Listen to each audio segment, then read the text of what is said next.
You made the haul down. Yeah. Phoenix, man. Yeah. Nah, that's easy. Yeah, but it's still a drive. I like Tucson.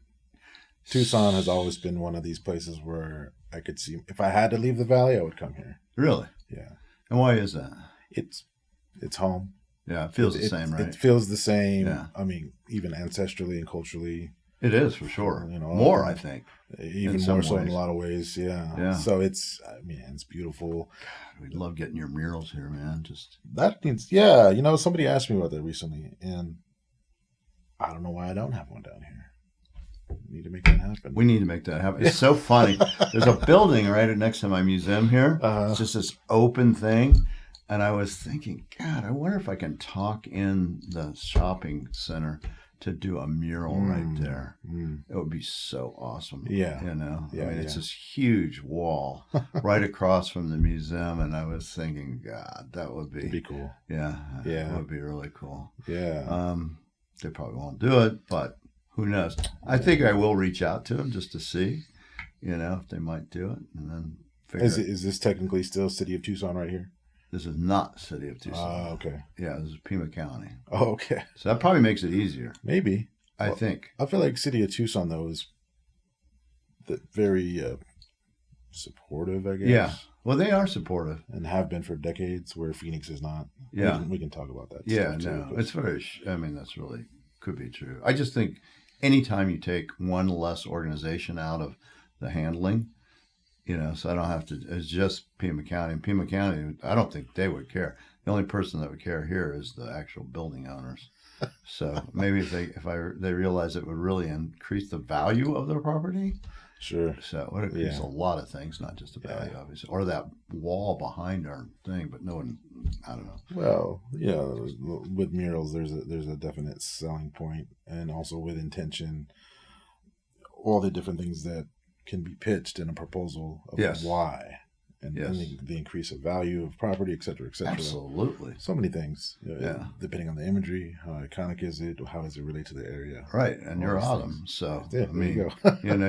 you're the people, you're the desert people, you're right here. Yeah, so. We're here. Yeah. So I haven't even introduced you. We just started talking, but it works. I've got Thomas Breeze Marcus, but you go by Breeze, right? Sure. Yeah. Yeah. Let's I want to do your Instagram right off the crack for people to get into it, which is Breeze1 and then PHX? PHX, yeah. Very good Instagram. I went to it and learned, I learned some stuff. I mean, I was really moved actually by the White Eagle relationship, like 3 generations back on the Ponca side, and Ellen, who was your great-great-grandmother, right? That's right. Who was in Indian schools, right? Right, absolutely. So, tell me about that. I mean, that's just kind of really, I felt it actually. Yeah, so the Ponca side comes from my maternal side, my maternal grandmother, who recently passed about a year and a half ago, from Oklahoma. Right. And those who aren't familiar with the Ponca tribe,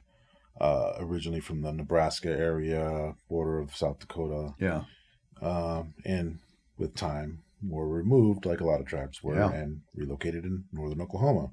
But in our family, yes, we are a lineage descending from Chief White Eagle, also Chief Standing Bear, who famously, Standing Bear was in a civil rights case, one of the first civil rights cases against the United States, and won. So we're related to him. And then on top of that, you mentioned my great-grandmother Ellen, who I never knew. She passed away before I was born. But great-great-grandmother Ellen, my great-grandmother Delphine, and my grandmother Addie, all 3 Ponca women, and all 3 are part of a society known as the White Horse Riders Society. And grandmother Ellen being one of the last women in our family to have the sun dot tattoo on her forehead, which signified, I guess in translation, they called it the mark of virtue. Oh, wow. So there was a lot of things associated with that, but essentially those people and women and others from the White Horse Rider Society, as well as the Hedoshka or Warrior Society, were revered as leaders, and also people that carry themselves a certain way, Mm. and that was really big growing up. And because I did grow up around my grandmother Addie, and the Ponca side was a big influence, as well as the Otham side, because that's where we are, and that's where we live. Right. And that's really where you grew up, though, was right in the valley and the. Grew up in the valley. I spent a little time in Oklahoma, and I know that side, but I'm definitely far more immersed in the Otham side because of where we are. That has to be a little difficult, and I deal with native artists all the time, and this dial of double or triple or quadruple. You also have Maricopa, right? No, not necessarily Maricopa, but Salt River. Salt River. My father's from Gila River. Yeah. So Akamit Otham on both sides. Right. Dono Otham from my maternal. My mother's father. He's from the village of Little Tucson or Arijuksan, right outside of Sells. But also Panka, Oto, Choctaw, and Hopi. Yeah. And so, like we just said, or like you just said, it's hard to know if you've never grown up in some of those cultures. How would you know? Like I don't really tell a lot of people that I'm Hopi. Yeah. I didn't grow up in it. I don't really know a lot about it. I have half brothers who are Hopi, and they were immersed growing up in the mesas, but I just did not. So, but I grew up, of course, in Salt River, spending a lot of time in Tonahatom, with other relatives when I was younger. But it's a difficult thing to navigate when you have so many different bloodlines and just cultural beauty running through you, and if you just don't have those connections, how do you know? How can you find out? Yeah, and where to put your hat too, really, sometimes, right? Yeah, I mean, take some work. Yeah, I mean, because on your Ponca side, I mean, that's some pretty strong cred. I mean, he was the last year, White Eagle's the last hereditary chief, right? Right. I mean, yeah. And when you're there, I'm sure you feel a bond, something to that land and to those people, right? Well, absolutely. I think the way we were raised, especially by my grandmother, who I'll mention more than once, she made sure, even though we grew up here, her children who are half Otham, me being a whole mix of everything else, right?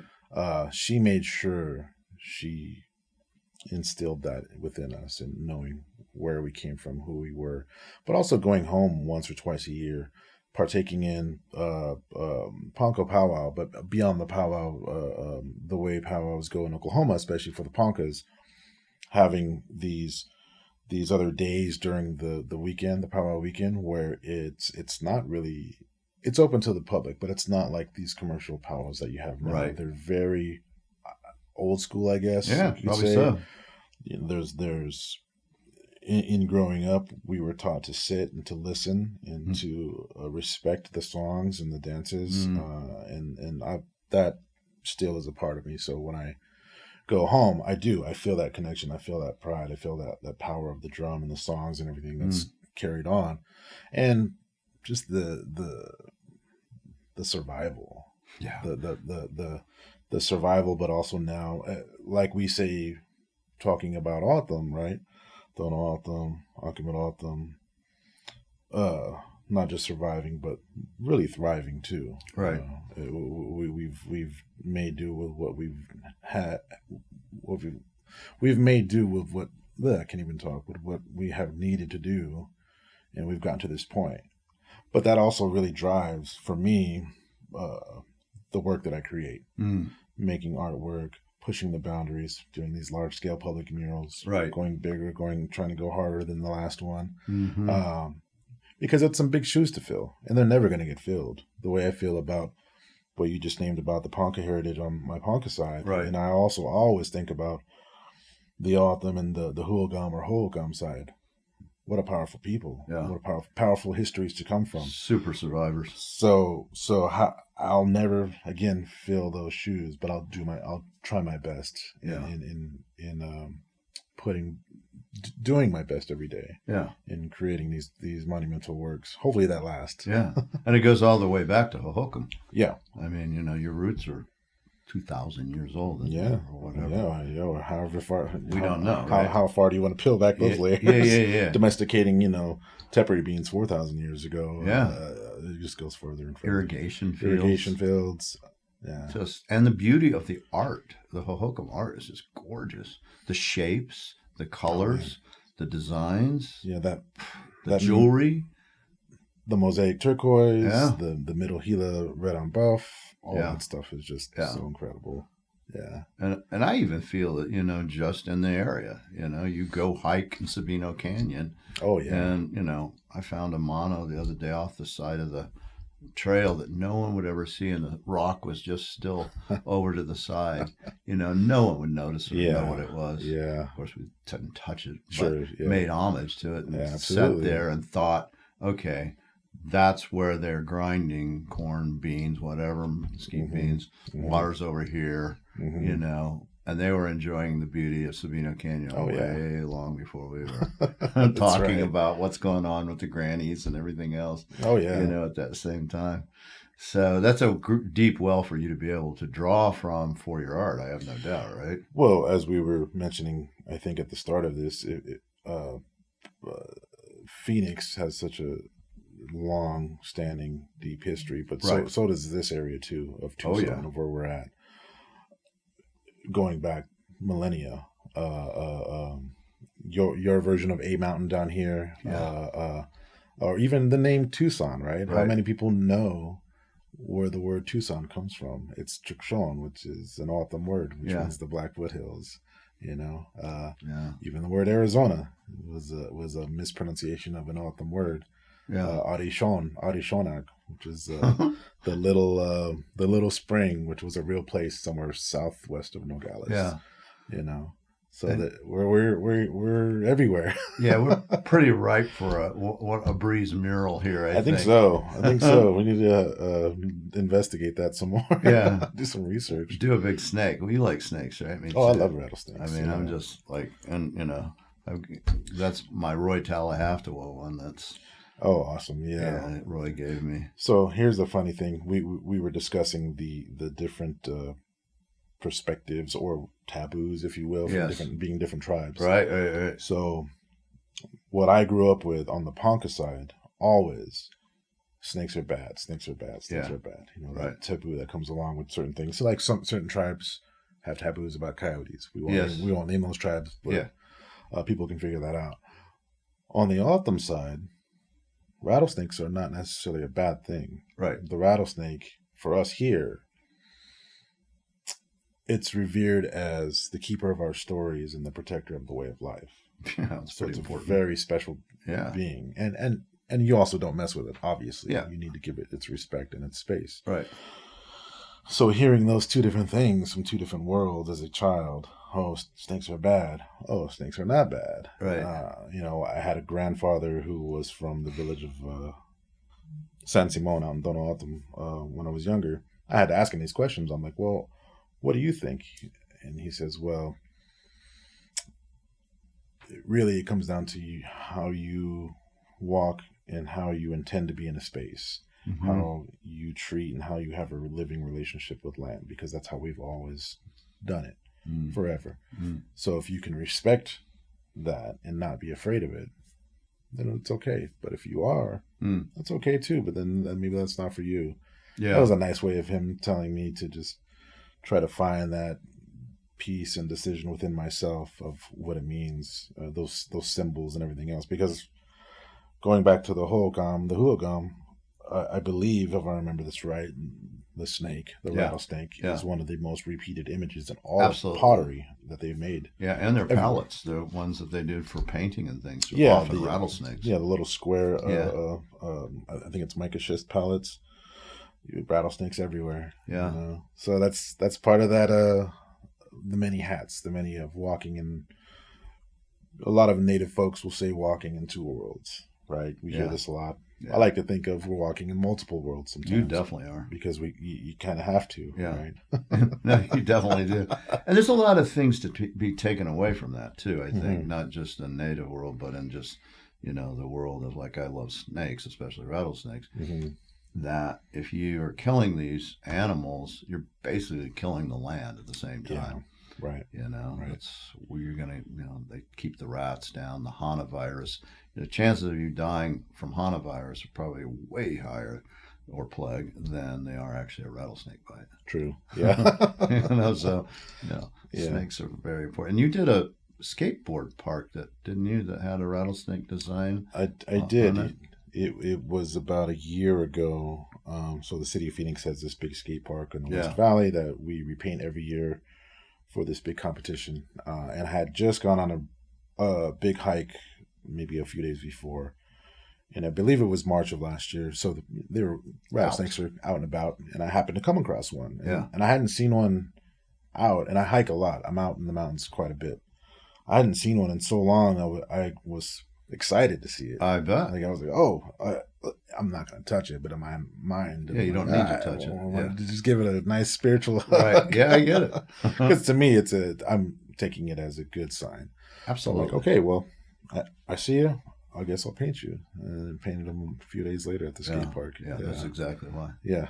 That's exactly why. Yeah. So you grow up in the valley, Mm-hmm. and you grow up on the reservation?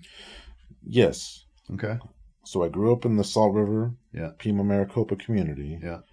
For those that aren't unfamiliar, Salt River, Pima Maricopa is two different tribes. Yeah. Pima being the Akimeroton, Maricopa being the Pipash. Two totally different tribes. Yeah. But while I was growing up in Salt River, which is just east of Scottsdale, I was simultaneously going to school in Central Phoenix. Mm-hmm. And even though it's just right there, it was a duality. It was a very interesting duality and contrast. Big. Riding public transportation every day all the way to Central Phoenix, there and back. So you see graffiti. Seeing graffiti, seeing what urban inner city life is like in the 80s and 90s Mm-hmm. of Phoenix, Arizona. And that led me down. Really, that's a big part of this story of being influenced by urban culture, suburban culture, Mm-hmm. graffiti, all those things that no matter what still seep into our communities regardless. Right. But to get a firsthand experience, not to just witness it, but experience it was transformative for sure. I bet. Yeah. And when did you start doing art? I mean, what was your first remembrance? Do you remember? I can remember doing art since I was really small. And that influence being just in the household growing up around the different things my grandmother would collect.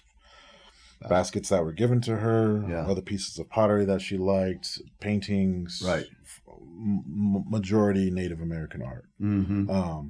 And being influenced and inspired by all those things, but also being influenced by the beadwork that my Ponca grandmother would make, because she was an awesome bead worker and also a seamstress. Many years ago when she was young, her dream was to be a fashion designer. Wow. Yeah.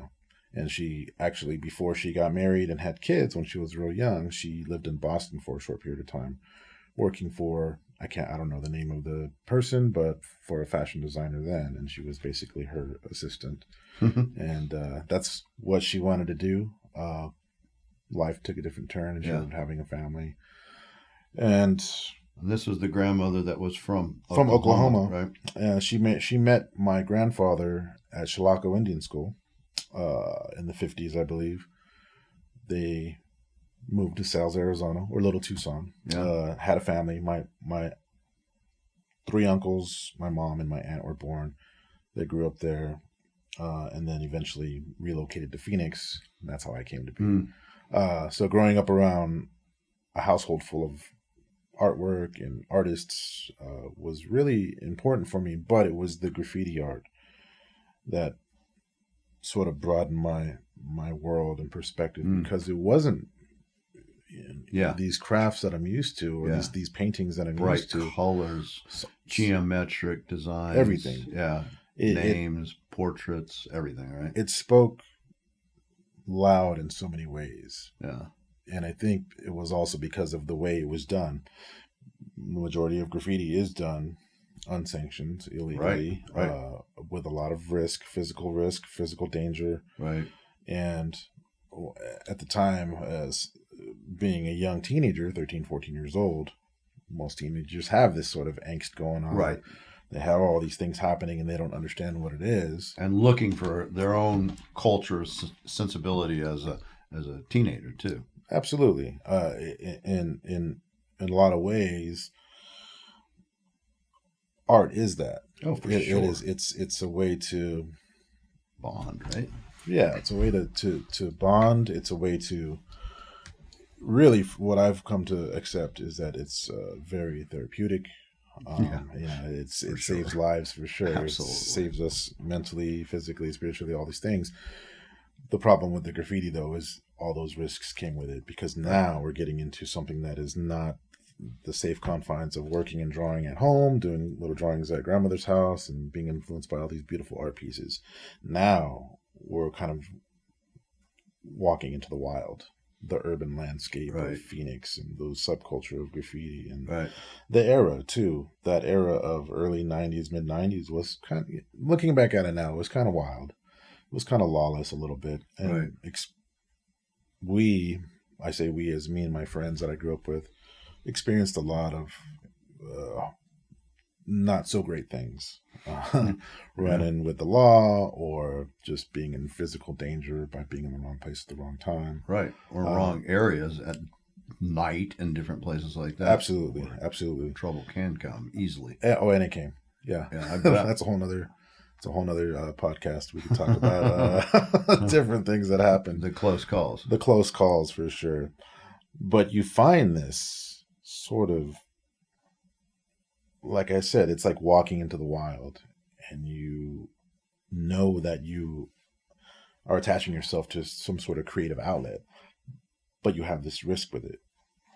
There's this sort of animalistic, almost freeing aspect to creating something in the middle of the night with danger, no permission, risking your life, and it's almost like you are that wild coyote howling at the moon. Yeah. And it just feels, it's hard to explain. No, I get it. And you have to work fast too. You have to work fast. Very organic. I joke about this. I learned color theory in the middle of the night. You got to learn what colors are going to pop from far away, but you're also jumbling paint that you can't really see. You need to know. You need to learn how to make that work. And when you're doing that, and you make one of these murals, right, and you put the risk in, you put all this, and you're young, what is it that gives you the satisfaction when others see it? Is it recognition of you as a person and your art talent, or you as a societal statement, or something else that I don't know? I mean, there had to be something there that that gives you satisfaction and dopamine hit when somebody sees it. Well, I think it's different for everybody, but for the majority, I think it was you are now a part of this sort of unspoken tribe, unspoken subculture, where you know the language, but nobody else really does. But they're going to witness it, and they're going to experience it one way or another. They have to interact with it because now it's in the public. And we're talking about the early days of unsanctioned graffiti. It's a lot different than the murals that I do now. Yeah, completely which different. We'll get into. Ways, I would think. But there is a level of satisfaction of just a job well done, pushing your craft, but also, sure, the compliments that you get from your peers, the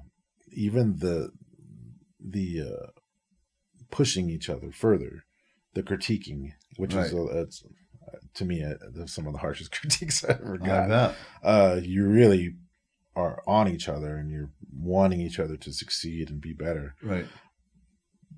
But with all this risk involved, and you don't know it as a young teenager. You just know that you feel alive, and that you feel like you have a voice now.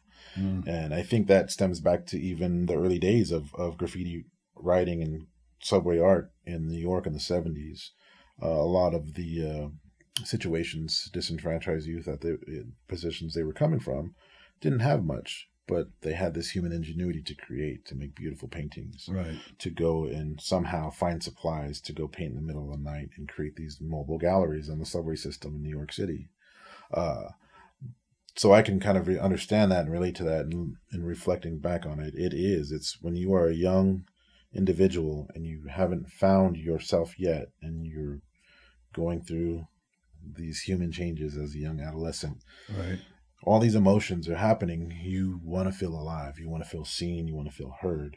And that's what I think graffiti was, really. It was a way to feel like, oh, I am something. I am important. And you're telling a story too, right? Absolutely. Yeah. You're telling a story, and there's a whole nother, like I said, because it is its own subculture and coded language, that goes so deep. There's so many layers to that we wouldn't even scratch the surface in this podcast, because there's a lot to it. Yeah, I know? believe that. But I'm grateful for that experience. It's molded me into who I am now, into the work that I make as far as large scale murals go. Right. The thoughtfulness and the experiences that have molded me, and everything that's come in my path. I wouldn't be here without that. Yeah, and the people too. Right. That helped along the way. Yeah. Mm-hmm. So have you ever thought about, I haven't thought about this till right this moment, but let's go back to Hokum, right? And they're doing petroglyphs, mm-hmm. right? Mm-hmm. Is there some, I could see that human thread of, there's a lot of things with, with these petroglyphs and pictographs that are religious and others, but mm-hmm. maybe there's a thread just like this too. Well, it's a great thing to bring up, because absolutely. So thinking about that years later, probably in my 20s, I started to make those connections, because we would say, oh, graffiti is like petroglyphs or hieroglyphics. Right. A lot of times the popular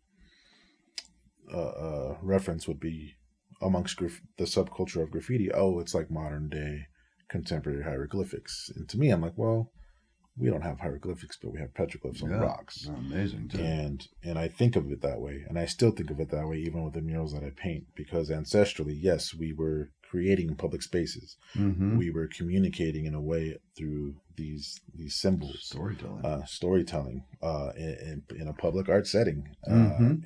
and all this language and communication and engagement happening. Whatever those petroglyphs, taking risks, to get up high to do these. Great point. Yeah, absolutely. And I feel absolutely that is a continuum.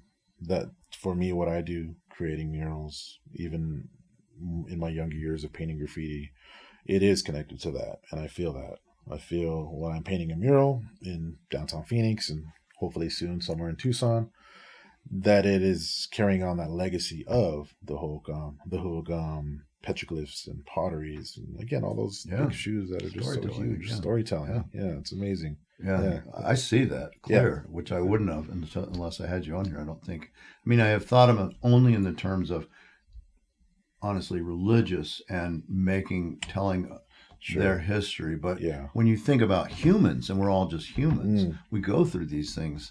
No matter if it's 1,000 years ago or not, rite of passage and all these things, and wanting to show who I am, and I'm going up to that highest cliff, and I'm going to put my mark and how I see myself in my world, and honor my whoever. Yeah. One of my favorite places. It's on the south side of Superstition Mountain, and it's funny enough, it's called Hieroglyphic Trail. Yeah, I don't know if you're familiar with it, but it was just falsely named that, but it's petroglyphs. Yeah, it's a beautiful place. This sort of natural rock formation in season when there's water running, it just creates these beautiful little waterfalls. But there's just this huge accumulation of petroglyphs right there. And you have to wonder. I can only wonder. I have to put myself 2,000 years back. I'm like, well, I wonder what was happening right here. Religious purposes, agricultural, I have no idea. I can guess. Right. That doesn't mean I'm right either, though. Right. But it's amazing to see, and it's beautiful, and it does. keeps that fire going and it keeps that inspiration I coming could up. see that. I could see that for a lifetime, actually. Yeah, sure. Yeah. And it probably is in there in some way, right? Absolutely. Yeah. Somewhere 2,000 years ago, there's a 2,000-year-old Inspirational artist. great granddaddy Breeze. Yeah, for sure. Chiseling out something. 100%. Yeah, no doubt. Putting in his mark. Yeah. learning color therapy too, or theory and therapy. And therapy. Theory. Yeah. Hey, theory and therapy. Yeah. And so you work with and are very good friends with people like Mack, right? Yes. And did a mural with him too in Phoenix, right? Right. Phoenix. Yeah, tell us about that. Yeah. So Mack, I've known since we were in high school. We didn't actually go to this. We weren't in any of the same classes, but we've about the same age, know each other since then. Also in the same art collective, and known each other for almost 30 years. And we've always talked about collaborating. It just never really presented itself until 2021, I think, is when we painted this mural. So one of the great things I love about Mack, figurative portrait artist, just incredible at what he does, well-traveled, just really well-known. Right. But also very thoughtful and intentional with what the works that he makes. Like he makes work while trying to reflect the local place. Right. So even before we had our initial conversation about this mural in downtown Phoenix, I already know where I'm coming from. When I'm creating a mural in Phoenix, it's always with intention of visual representation through a contemporary way for the autumn and for that long-standing history that we just talked about. Everything related to that. And I can only hope that the work that I create can be a reflection for those that are from my communities, so they can see themselves in it. So in creating this collaborative piece with Mack, I didn't even have to say anything. He was just like, "Hey, can we find somebody from one of your communities, right, that I could paint, and we could create this collaborative piece?" I go, "Absolutely," and that was pretty easy. Called up a friend of mine.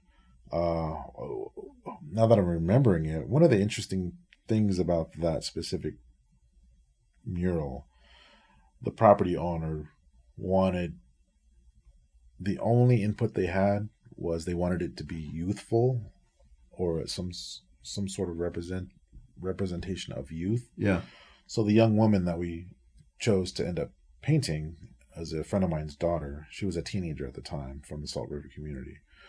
But either way, when we got that mural up, it was a great thing to see this young contemporary Hokum Art woman holding a rose right in the middle of downtown Phoenix with all this breeze detail around it. To me, it doesn't get any more Phoenix than that. Not just by myself and Mack as the artists, but by the storytelling, the narrative, what it's about, what it's representing, our histories together, separately. Yeah. Everything that's going on in that piece, even down to the name of the piece. What's the name? The name of the piece is Siotic Hiosik, which is morning blossom. Yeah. So with that piece, I'm pretty proud of that piece. I know he is too. I hope we can do another one in the future. One of the things though we did talk about, wishful thinking. We're like, oh, it'd be cool to do something in Tucson together. He has a piece here, maybe one or two in downtown Tucson.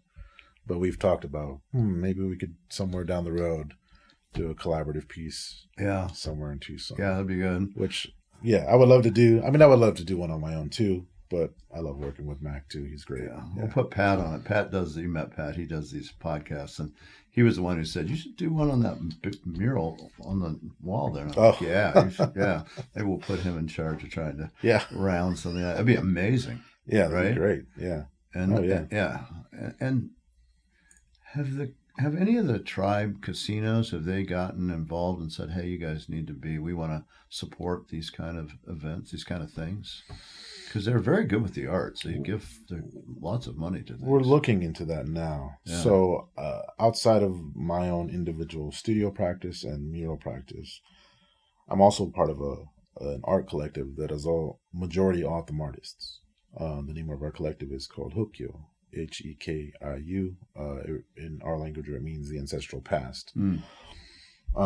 But our collective, it's everything from painters to filmmakers, graphic designers, sculptors. We have one young lady who's looking to be an architect. Oh. So we present our collective as sort of this consultant group, almost cultural consultant group that's not necessarily tied to the tribes. Mm-hmm. I mean, we are, but we're not under the tribal government, I guess, Right. and the bureaucracy. Right. But we looked into these sort of public art projects and how we could see certain things come to life, working with local municipalities, City of Tempe, City of Scottsdale.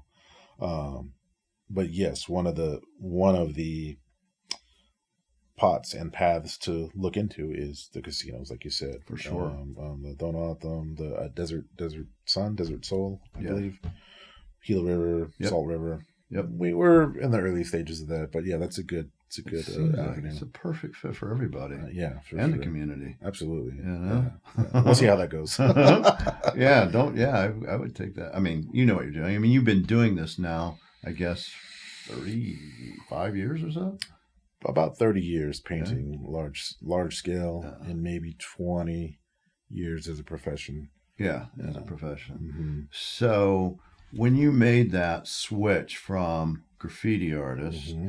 to professional artist, basically, Mm-hmm. what was that like, and how and why? Because that was something that you had to think about, I'm sure.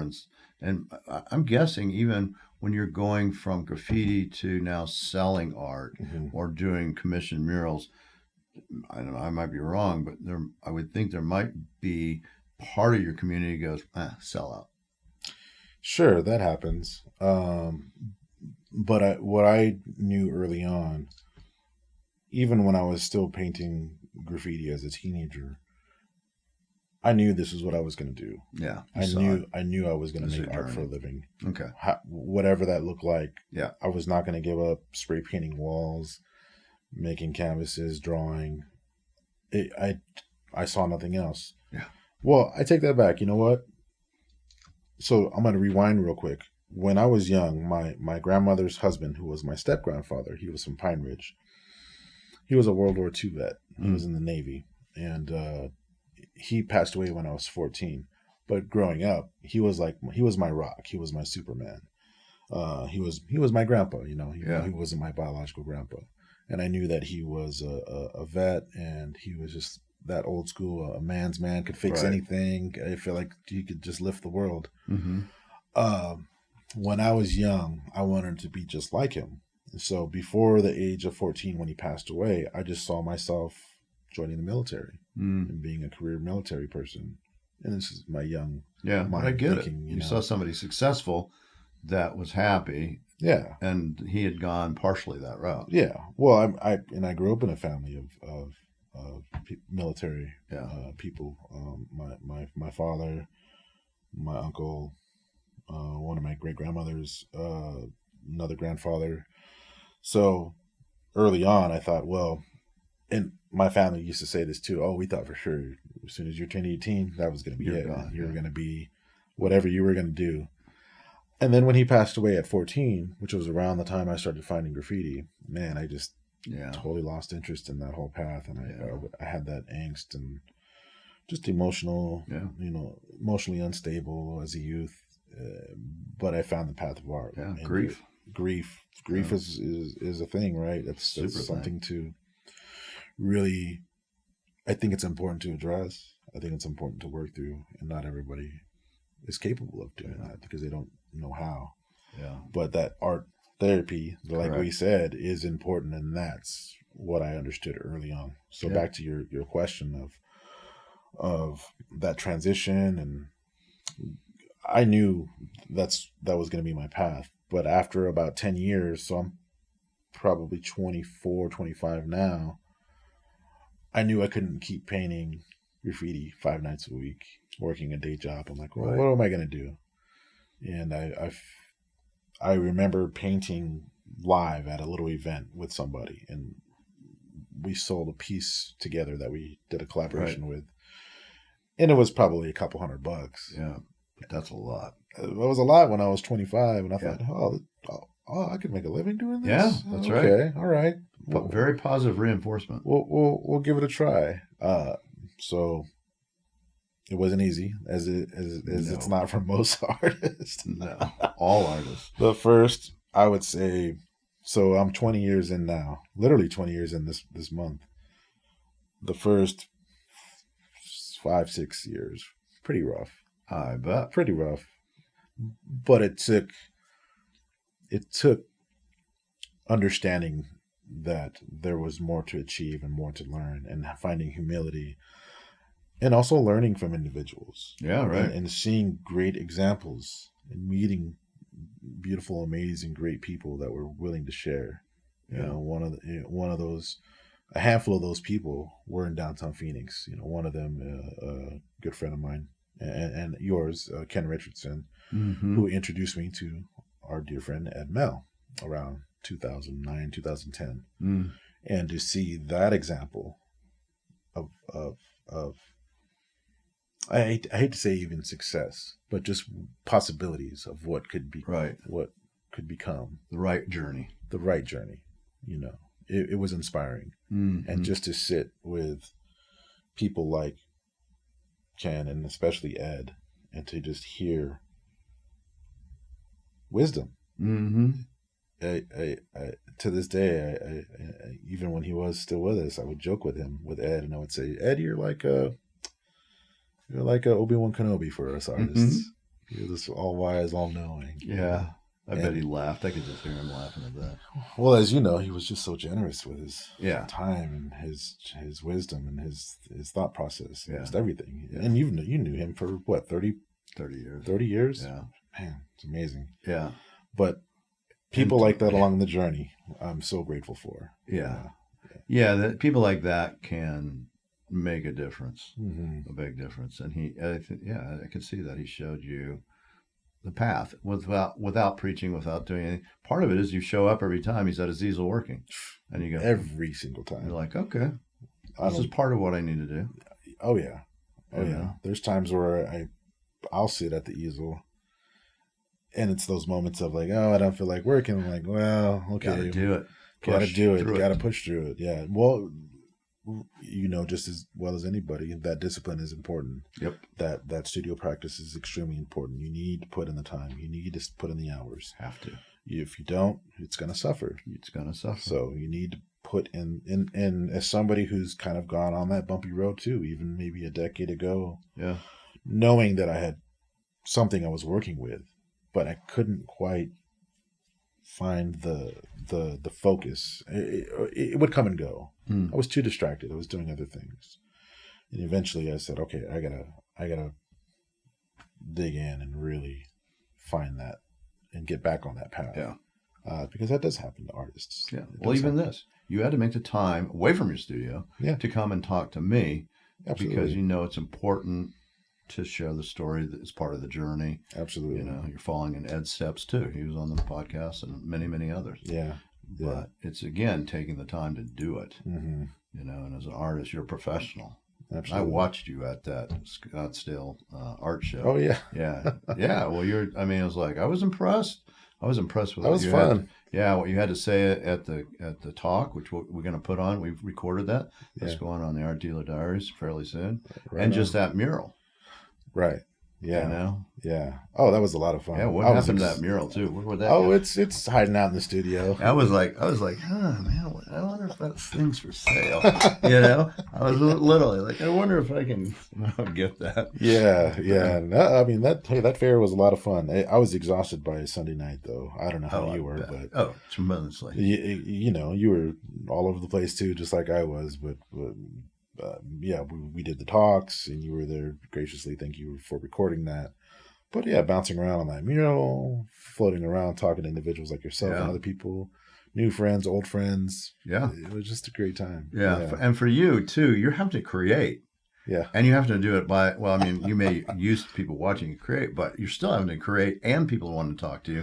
and come up and interrupt the flow. And Oh, all every that. 5 minutes. Yeah. Every 5 minutes, I would start doing this. Yeah. Hey, Breeze. Oh, hey, what's going on? And it would turn into a 10-minute conversation. Turn around. A couple minutes. Hey, Breeze. Yeah. Hey, oh, hey, how you doing? Nice to meet you. Yeah. It was fine. But, and I hope they do that same kind of, embrace indigenous art that they did the first go around. I hope so. Yeah. I think it was good on them to do that. Some real stuff there. Yeah. And I think they did good by doing that. And if they do decide to do it again, I think there's always room for improvement in all areas. Of course. I think I think if I remember correctly, I think that was one of the things that I addressed in that talk, just by naming Scottsdale in the autumn name, right? Right. Which is also important to me because, like we talked about Tucson having an autumn name, a lot of these places, the sense of identity and place is important, and that also reflects in the work too. But like Phoenix and Tempe and certain mountain ranges and landscapes all have these traditional names to them. They have stories about them. Mm-hmm. They have just different songs about them. It's a beautiful, rich history that a lot of people don't understand or know. Mm-hmm. So for the work that I'm creating, whether it's a rattlesnake or it's incorporating some sort of iconic mountain range in the background, mm-hmm. to me it is about that sense of place and identity and how to tell that story and just giving a different perspective on it. Almost a newer perspective, but bridging it with this very old perspective too, mm-hmm. And very long-standing, rich, beautiful history that is indigenous, that is native, that is autumn specifically, mm-hmm. and that is something that I'm very passionate about because we can talk about indigenous contemporary work, absolutely, but back to where we are in the Sonoran Desert, the southern Arizona landscape, those histories are specifically Dono Autumn, Akimet Autumn, Hokum, mm-hmm. And of course with a lot of overlapping in trade with ancestral Puebloans and sure. further south in Mesoamerica, and it just expands people's, I think, their mental map of history and mm-hmm. everything else, and it's a good thing to share, I think, because otherwise we'll only get whatever's written. Here's a good example. We were commissioned to do a big mural in Tempe last year, and the idea was to do a timeline history mural of Tempe. Well, you go to a history museum, and thank you, City of Tempe, for making that happen. But if you go to the City of Tempe's history museum, it's like this everywhere. Here's that timeline on the wall, and it says 1850, and it's all this history. I know. And then it's 2,000 years of just this little gap. I'm like, there's so much that happened there, though. Yeah, yeah. It is funny, but that is right. Yeah. Well, and again, back to wanting and needing to make that more visible and sharing that. Just letting people know, like, yeah, this where we live collectively is a beautiful place, absolutely. Yeah. But it has so much more to it. The roots run so deep, mm-hmm. and if we just stop and pay attention, we'll get a little bit listen, more. Right?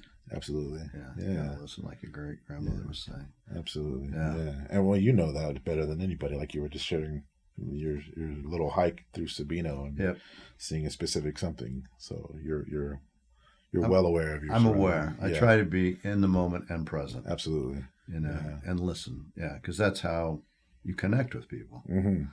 and you connect with your past and other pasts. Mm-hmm. So when I look at native arts or whatever, any kind of thing that comes in, whether it's from the turn of the century or the 30s or whatever, mm-hmm. I'm trying to put myself into that artist mindset. Mm-hmm. I'm not looking at it as an object or a pot that you would sell. That's part of it, obviously. Oh, sure. It's really like, oh man, I'd like to know that person. Don't you know they were? Because sometimes I got a rug the other day and it was like from the 40s. It's wild. And I thought, oh man, this weaver was really an artist. Mm-hmm. She was doing her own thing. She mm-hmm. didn't care. She was using colors that she wanted to use, mm-hmm. regardless of whether it would sell or not. Mm-hmm. She said, this is what I do. If you see what my vision is, you'll buy it. And if you don't, well, that's okay. Beautiful. Yeah. I'll show you that rug. It's unbelievable. And it's just a small thing done, but I could see it. I could see it in her mind. I could see the way she put the colors. It's like, oh, yeah. Same with basketry, or even studying older pottery pieces from 1,000 years ago. Yeah. One of my, I can't remember if it was you I was talking to, and Kenny, but one of my favorite pieces that's in the repository at the Sudovaki, formerly known as Pologram Museum. There's this beautiful piece back there where I can just feel the artist and their hand and the design, and you knew they were a master of that, their craft. They just had probably the lines, the repetition, the accuracy. It looked like it was just done in one stroke. It was probably a water pattern. But it just stood out to me, and it was different compared to some of the other pieces. It just was so refined, even for being a 900, 1,000, 1,100-year-old pot or whatever it was, just amazing to be able to witness that and to recognize that, I think. Yeah, the recognition. Just like you said about that piece from the 40s, you said? Yep. Yeah, it's a beautiful thing to recognize. Yeah. And I think if you open your mind to that and you start looking at these as artists that were making these, yes, they did it for purposes often. Utilitarian, Yep, and so, or just for sale, or just whatever it is, even in the turn of the century or even earlier. Right. But then you go, oh, yeah. And then you start looking and go, oh, there's one that was up by that same person. You can tell that that's whether it's even the jewelry, the way they use the bezels or the types of stamps and things. We may not know who they are yet. Maybe we will someday. But it brings the humanity of what the piece is. It's just, it takes it to a different level. Those are the collectors I want to find that see the same thing that I see. And they're out there if you just, embrace them. Yeah. And that's where contemporary art, of course, now is really blowing up, in my opinion. Contemporary native art. And I love seeing that too. And what you're doing, right? You're taking historic designs. They're in there for sure. But they're breeze. Yeah. Right? That's breeze designs. Sure. Yeah. Because you've, just like people look at Ed's and they use his and change, you've looked at maybe a basket from the turn of the century and go, and I'd like to know this, I see Hopi designs. And I didn't know your Hopi history, but there are Hopi designs, like Michael Caboti. I look at some of his design, I look at some of yours, and I see this, I feel a thread there. It's a good thing to bring up, because although I wouldn't necessarily say I'm inspired or pulling from that. Yeah. But maybe internally, subconsciously. Yeah. Completely. Yes. Yeah. Because I do believe in that. Yeah. I do believe that from the ground, that will pull at you. Yeah. And tap you on the shoulder. Yeah. And so it's great observation. Thanks for sharing that. I like hearing that. Yep. And funny enough, I guess this will be a good segue to talk about this next thing. About 8 years ago, I got commissioned by the Scottsdale Museum of the West to do a small mural in their Hopi pottery exhibition downstairs. And at the time, the person I was speaking with, who brought me in, and back then it was Mike Fox, and I forgot her name. She's no longer there. Anyways, Trisha. Yeah, they had asked, "Oh, do you know any Hopi muralists?" I go, I don't, but yeah, right. Right. And they said, "Oh, well, are you interested?" I'm like, "Sure, yes." But I have to be, transparent. I don't know anything about Hopi culture. Right. I shouldn't say I don't know anything about it. I just don't feel comfortable talking in depth about it as much. Maybe. Yeah. So I ended up doing this small black and white mural. Inspired by that collection that was downstairs and I think it's still there, right? Yeah, partly. Yeah, it is. But the mural's not there. However, there's a new mural there. Yeah, let's talk about that. Yeah, there's a new mural there. Big mural. A very big mural. I think it's 1,500, maybe 2,000 square feet total. The upper level of the museum. So maybe a year ago, I reconnected with some of the newer staff there and the new director, and they were talking about, hey, we'd love to get some input and see if you're interested in doing a new mural. And this was after Ed had passed already. Right. And they said, hey, can you come look at the space? I said, sure. Initially, it was just going to be the piece that was on top of the stairwell or the wall space, little gallery at the top of the stairwell. And then I said, well, what about the rest of this real estate? Because it goes all the way over this stairwell, this 50-foot ceiling and stairwell. Empty pallet. Right there, they said, well, that'd be great. Are you able to do it? I'm like, well, yeah, well, we can make it happen. But immediately walking into that space, and knowing that's where one of the services for Ed was held. Yes. I thought about him immediately, and I felt the need to want to pay tribute to him in some way in that mural. And so I included that in the proposal. I gave him some options, and I said, well, here's what we could possibly do for this area, the original area you're talking about, or we could go a little further, or we could go all the way. But here is something else to think about. I would love to do something for Ed, just because, he was such a big inspiration for a lot of us, right? Yeah. For so many of us. But I feel like it just would be fitting. Right. And then, of course, I talked to Rosemary and got her blessing, talked to Kenny and got their blessing, and just talked to the proper individuals that I needed to feel like I needed to reach out to.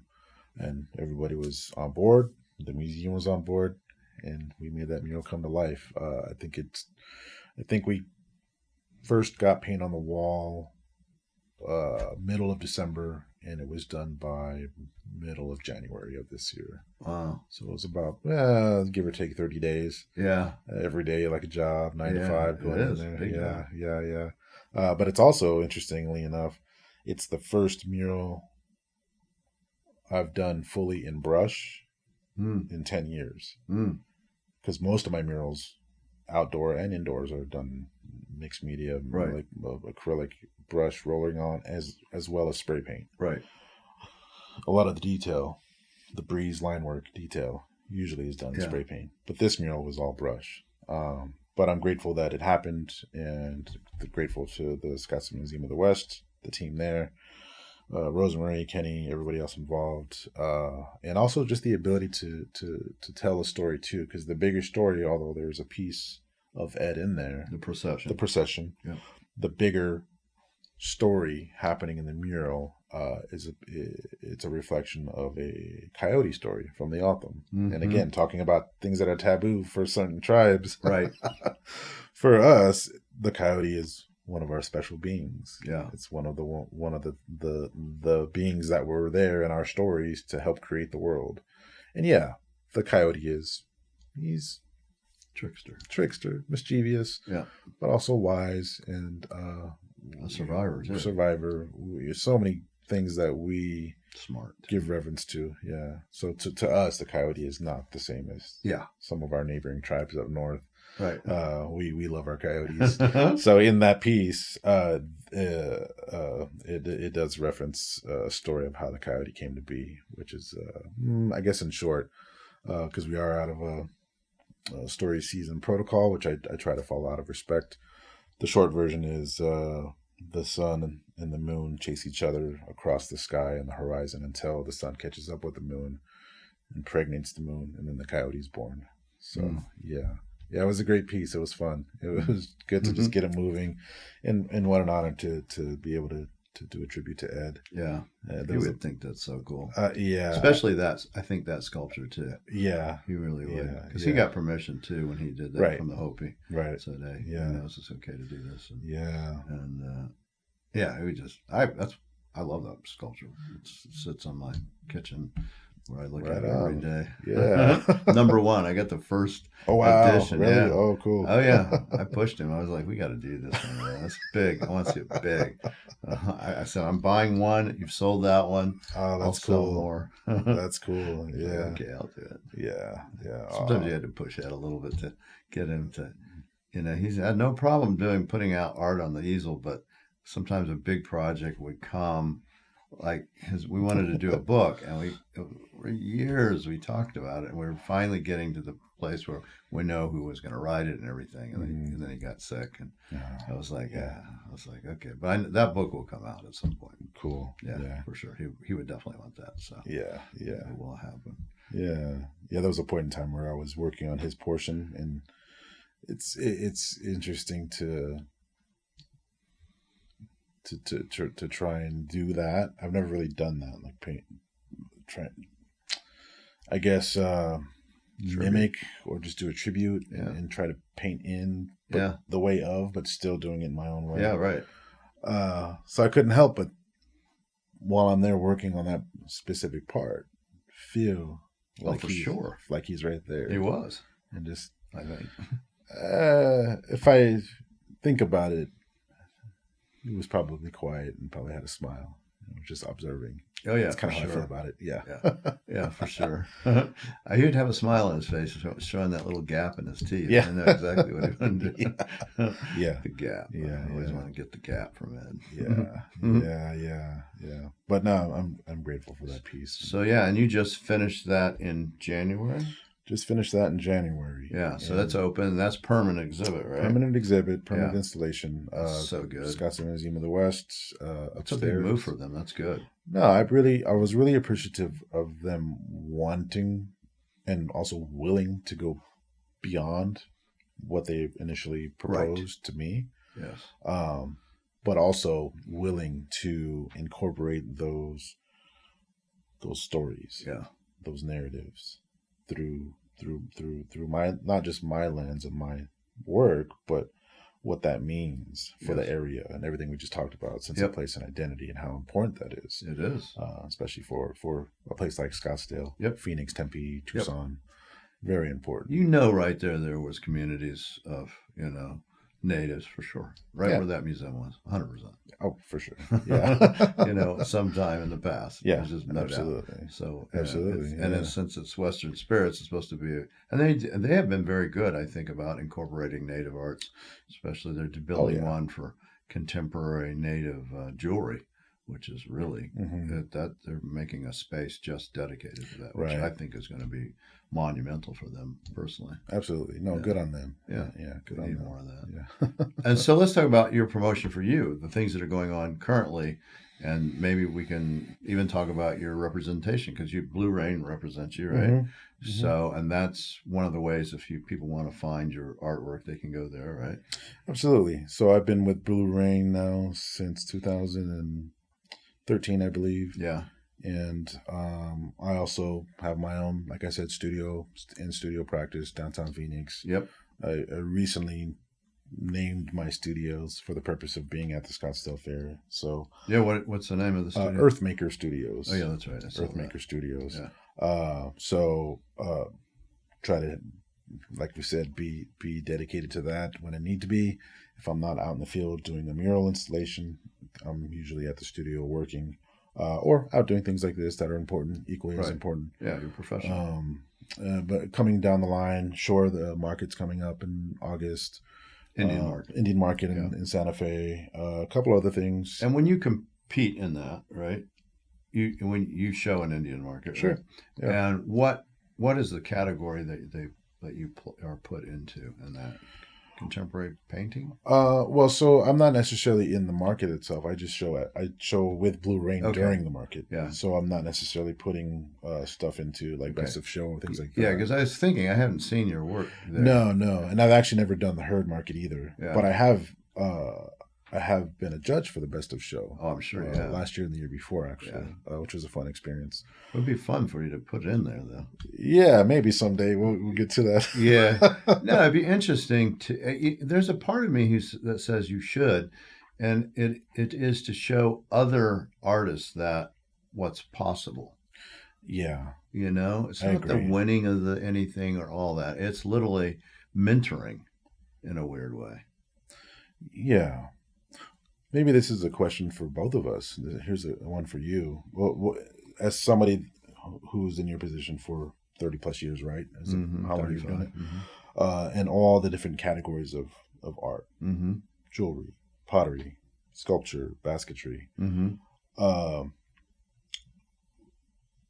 Now, when it comes to 2D painting and drawing, do you feel like that is one of the least utilized mediums and categories for the native art market and world? And if so, why do you think that is? I don't think that is. I feel that's the part that's blowing up. right now. Yeah. Okay. The I would 2D. agree with that. Yeah, for sure. Yeah. I mean, I was blown away last market by the photography Oh, component of okay. it. Sure. Whew. Yeah. I mean, yeah. really strong. Mm. You know, you have people like Cara Romero who set the bar for people. Kara's you know? awesome. Yeah. You know, and that has just blown up. And also, also painting too, and sculpture. So, you know, we provide the funds for the Best of Show for that Indian market there. And so I go in and look too. I'm looking to see what's new, what's happening. Mm-hmm. And I see that really taking on a whole new space, and bravo.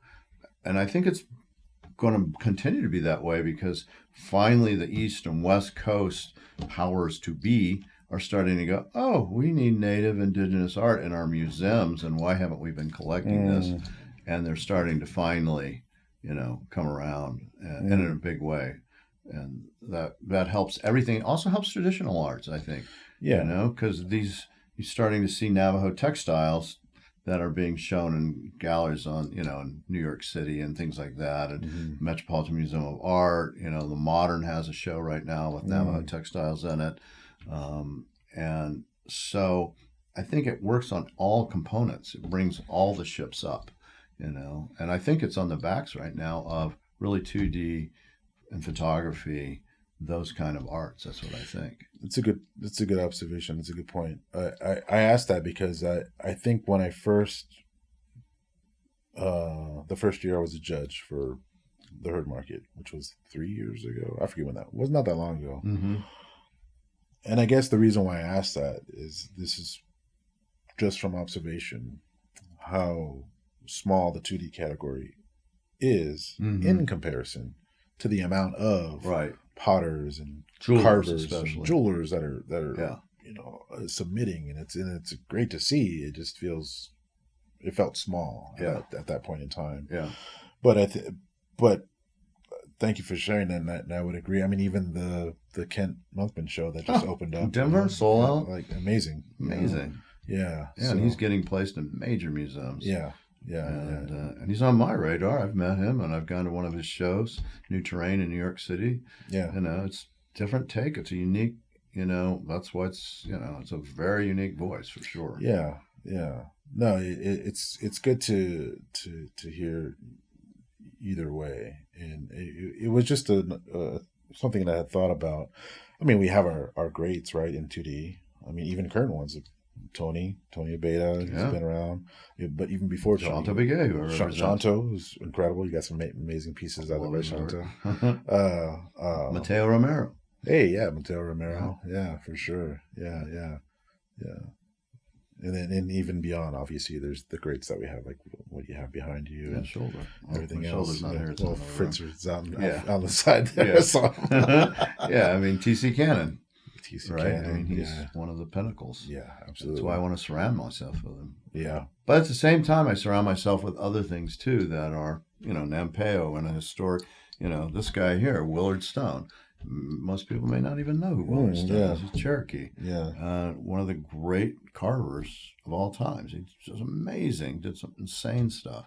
And the Gilcrease has the majority of his work because he worked for... Gilcrease gave him a scholarship to go and for like 2 or 3 years and just sculpt right in the 40s. And he showed in New York City. And, you know, he's one of these individuals that are very hard to find. They have a little museum in Oklahoma for him. Cool. Yeah, Willard Stone Museum. I'll have to. Yeah, I wasn't aware, but I love hearing stories about artists that I'm not aware of either. There's a book on him, a big book that Gilcrease did. And, and I personally collect his work. I'll show you some other pieces. Cool. Yeah. Now, probably just the prices are all going to go up on what it's done. No, or just if you have them out there, I want more for my collection. Yeah. I mean, I can just see his whimsical sensibility, and also he does things that are very cutting edge. And he does one where it's called Our Vietnam Problem, where it's a double-headed rattlesnake, and a roadrunner has the snake by the head, but the other head is biting him in the behind. Oh wow! You know, that was controversial in '67, and he did Atomic Baby, you know, in the '46 time frame. Oh wow! So very cool. Yeah, things that were he was making a statement, and Yeah. a statement a lot of people might not have liked, but I love that. got to do it. That's awesome. Yeah. So yeah, that's the important part, I think, for Native art being actually finally seen by not just you and I who love it. You're Native, of course, but the rest of the world, right? Going, oh, who are these individuals, and Right. why don't we know them? It's the same reason they didn't teach me Native art or the Long Walk when I grew up in New Mexico and as a kid, and the same reason that timeline goes whoop.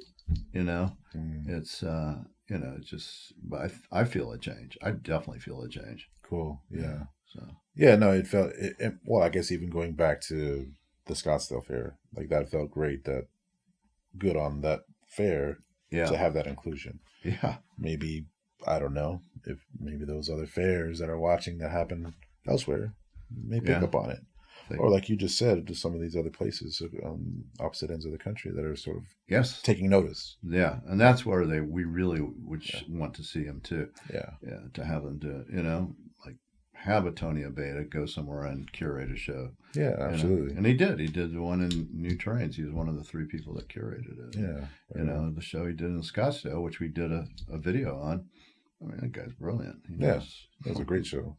Great booth. Right next to yours. Yeah, that was a gift. Yeah. I didn't plan that. He didn't plan it, but it was a super gift. Oh, you guys are great next to each other. Yeah. That was a good little point right there. Like him, and he cost me a little money, of course, because he always has good stuff, including his artwork, which he needs to focus on too, because he's such a great painter. Yeah. So he's multi-talented. So. Yeah. Oh yeah. As are you. Well. So let's talk about these other. So you're doing fine artwork. Sure. I should say studio. It's all fine artwork, but studio work, which what % of time is studio versus doing your murals? Because you're known as a muralist, I assume. Yeah. No, I would say, right now I'm trying to make that shift where I'm trying to be more selective of the mural projects I take on during the year, and I'm only trying to do so many a year because they can take a month, 2 months, 3 months, depending, and that's time away from the studio. Right. So a month at the Scottsdale Museum of the West, and then middle of the year, maybe another 2 months on another mural. So that's 3 months on murals. Yeah. And then the other 9 months, more like 8 months probably, is in the studio. And before it used to be the reverse of that. It was just murals with some studio time. Now I'm trying to change that and make it majority studio time. Yeah, it makes sense. Well, you can affect a lot of people that way too by getting it out to different people and different venues and right. And you're getting older. Hey, getting on those high ladders and all that, right? I mean, it's a real thing. I was just having that conversation.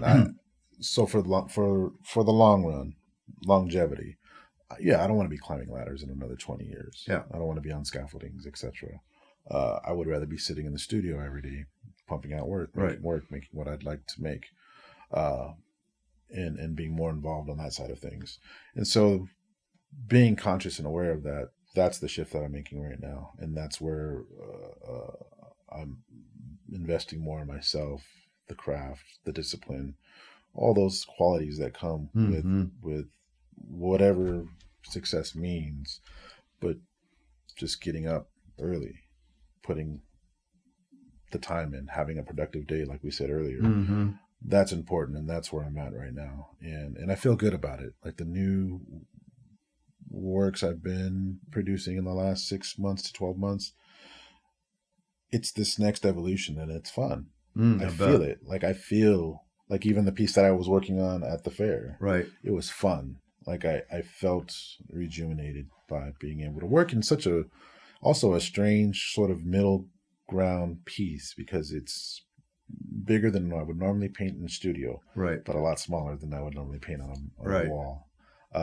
But that's where I'm at. And like I said, as far as the murals go, future projects, I mean, I don't know if it's okay to say this or not, but I'm in talks with another museum. I don't know if I should name them or not, in another state. Yeah. that you probably know. I'm sure you know. But we're talking about doing a mural sometime next year. And if that's the only mural that happens, that's great. But it also, there's intention with it. The space is important. The narrative is important. And it's a museum. And it's a museum. So it'll be around permanently, hopefully, is the idea. Yes.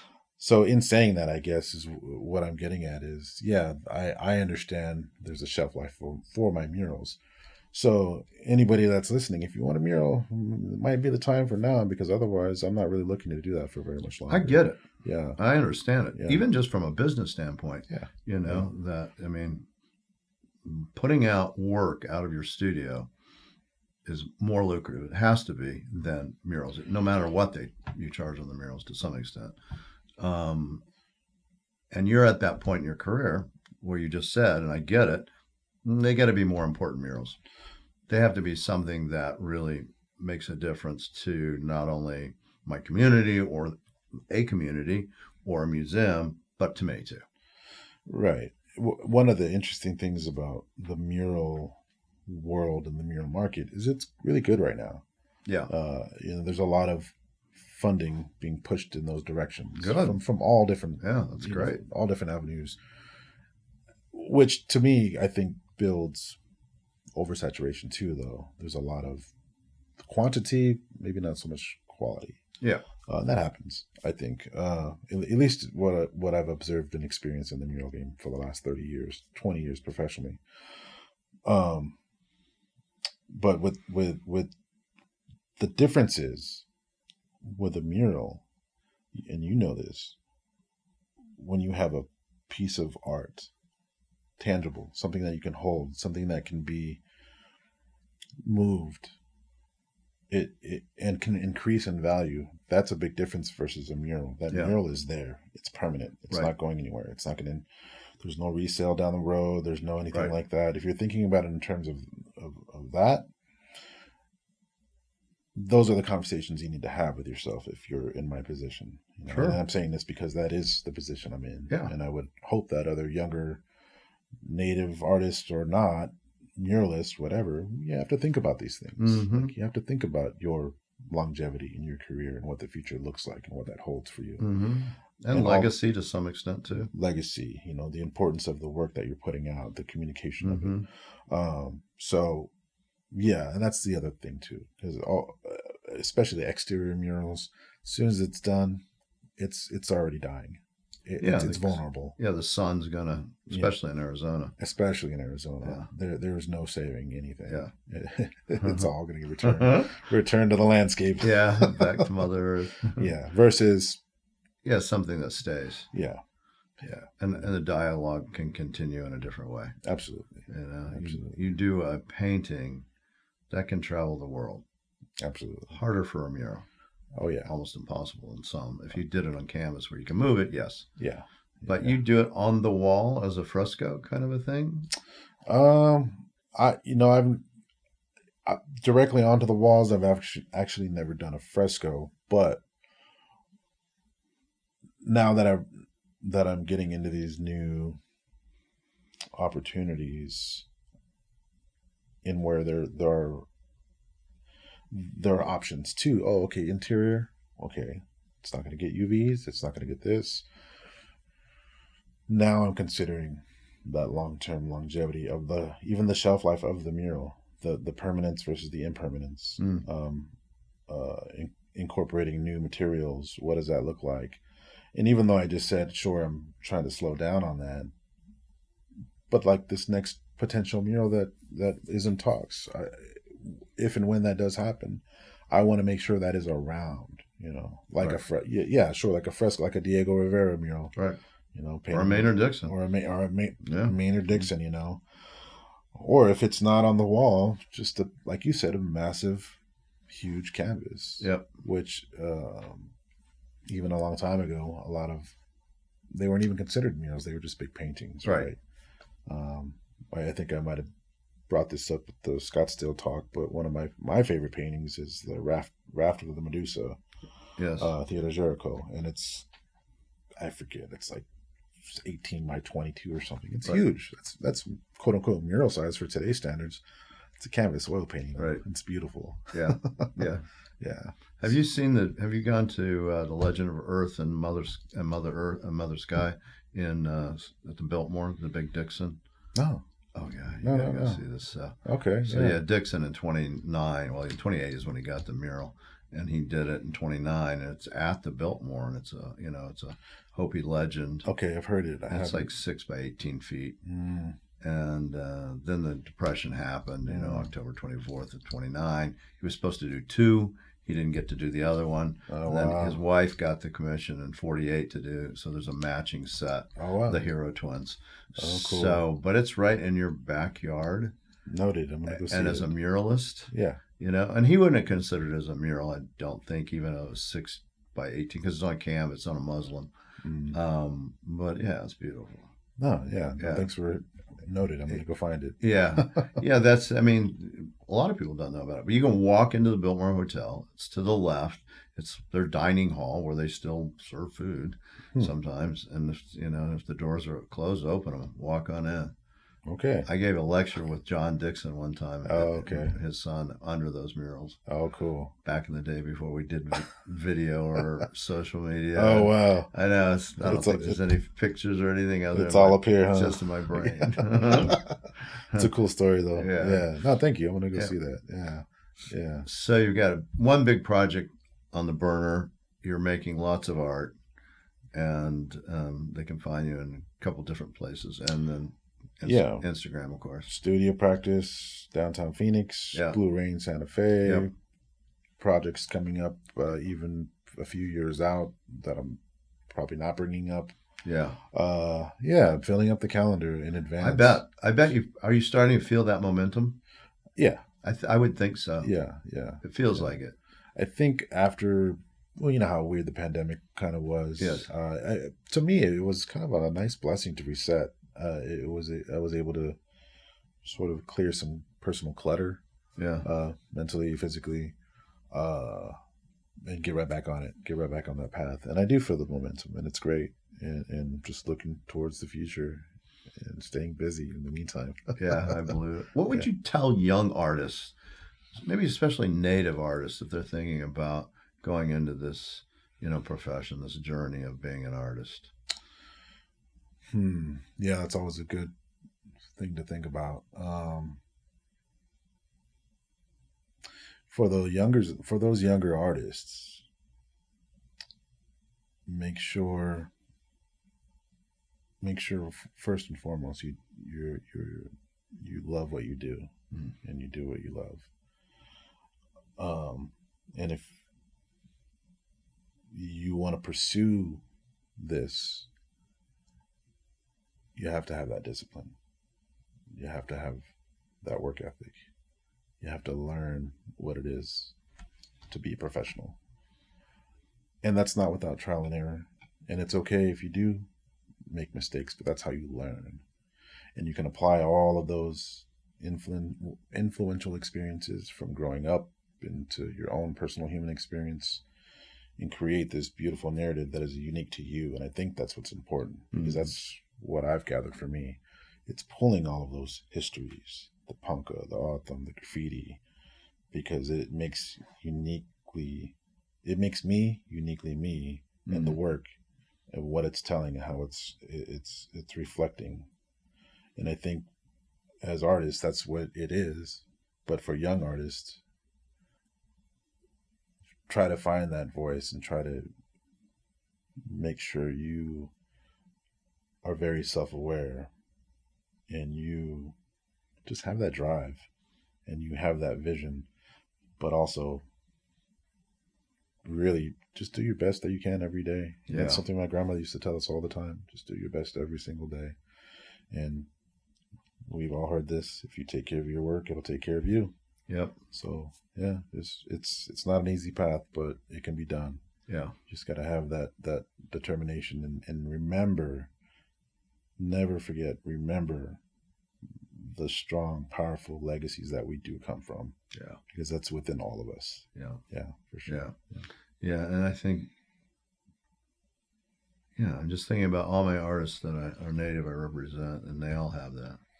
You know, it's all there. Oh yeah. Whether it's traditional or contemporary, it's there. Yeah. You know, talk to a silversmith. They're going to tell me about their grandfather or the mentor that helped them, and you know, their first piece, and you know, yeah, and that's a gift that's given to our native artists. I think that they absolutely can use that. We can all use it, but it's a stronger. I think there's a stronger tie there than it is to other people. Absolutely. Yeah. I mean, it even just the conversations that we've had today, the layers to everything, there's so much that is absorbed within the creation of the work and the individual. That there's a richness that you just cannot get anywhere else, and it's unique. It's a unique richness that should be utilized, should be embraced, and everything. Given the platforms, collected, all those things, right, and talked about. Absolutely, yeah. Breeze, it's been fantastic. Oh, thank you so much. Yeah, no, thanks for taking the effort and coming. Absolutely. Yeah. No, I appreciate it, and I'm sure we'll see each other down the road real soon. Oh, we will. There's no doubt about it. You're definitely on my radar. Right on. As it should be. So, all right. I'll let you go. I know you got to get back to Phoenix probably. Yeah, right on. Cool. All right. Cool. Thanks, man. All right. Appreciate it. Yep. Yeah. That's great. Yeah, that's awesome.